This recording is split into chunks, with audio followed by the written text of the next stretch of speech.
Hey, Jordan, how's it going? Hey, Alex. I'm doing great.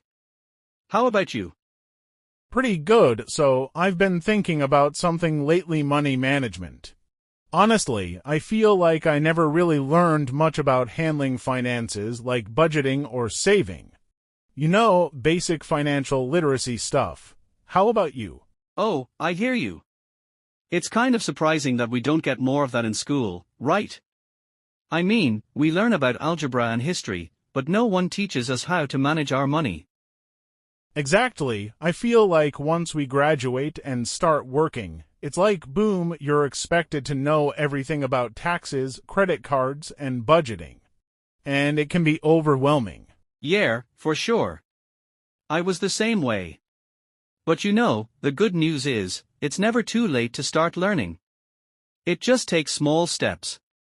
If you don't mind me asking, what do you think your biggest challenge is when it comes to money? Honestly, I'd say budgeting.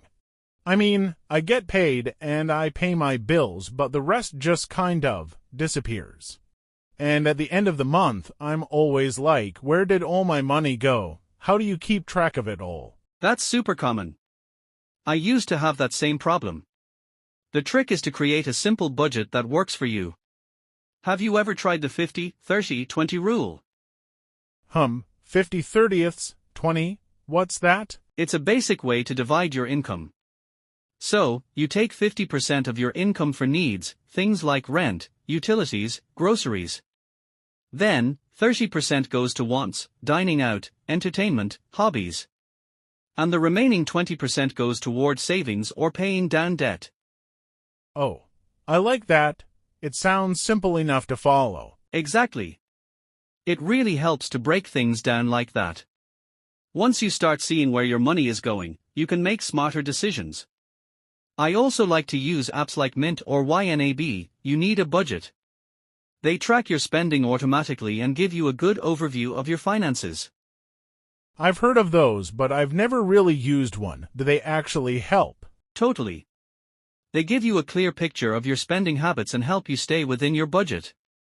Plus, they send you notifications when you're about to overspend in a category, which is pretty useful. That's awesome. I think I need something like that. So, once you've got a budget, what about saving? I always hear about the importance of saving, but it seems so hard when I've got bills to pay and stuff. Oh, I hear you. Saving can be tough, but the key is making it automatic. If you can, set up an automatic transfer from your checking account to a savings account every time you get paid. Even if it's just $50 or $100. That way, you're saving without even thinking about it. That's a good idea. I guess if it's automatic, you don't miss it, right? Exactly. And over time, you'll be surprised at how much it adds up. The other thing is, building an emergency fund.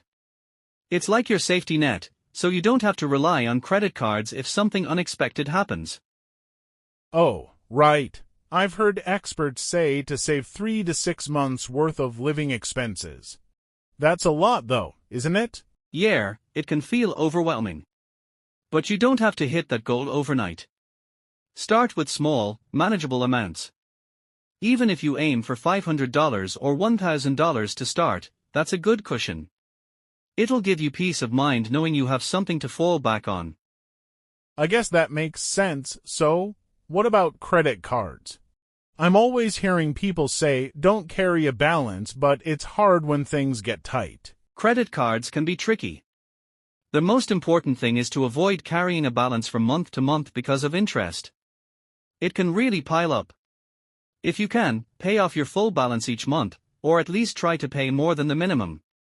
And, if possible, use your credit cards for things that earn rewards, like travel points or cash back. That's smart. I've been using my credit card a lot lately, but I'm definitely guilty of carrying a balance sometimes. How can I start paying it off quicker? One good strategy is their debt avalanche method. You pay off the credit card with the highest interest rate first while making minimum payments on the others.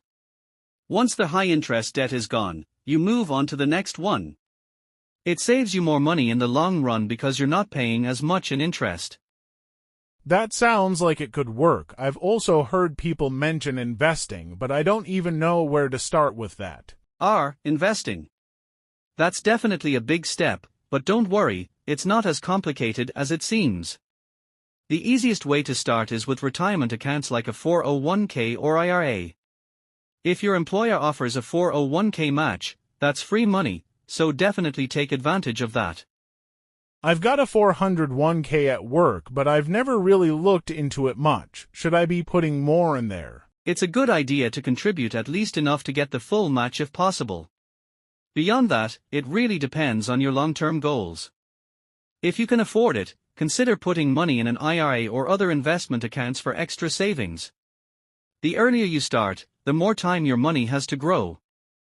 I guess I have a lot to think about, but it sounds like small changes can make a big difference. Exactly.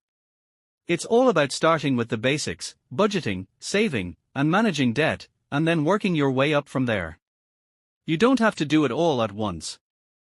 Thanks for the advice, Jordan. I'm definitely going to start tracking my spending and set up some savings transfers. You've got this, Alex. Just take it one step at a time. It'll feel a lot less overwhelming once you start getting into the habit. I'll let you know how it goes. Thanks again. Anytime, happy to help. And that's it for today's episode on financial literacy and money management.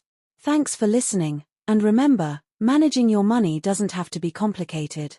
Small changes, like budgeting and saving, can have a big impact over time. Catch you next time.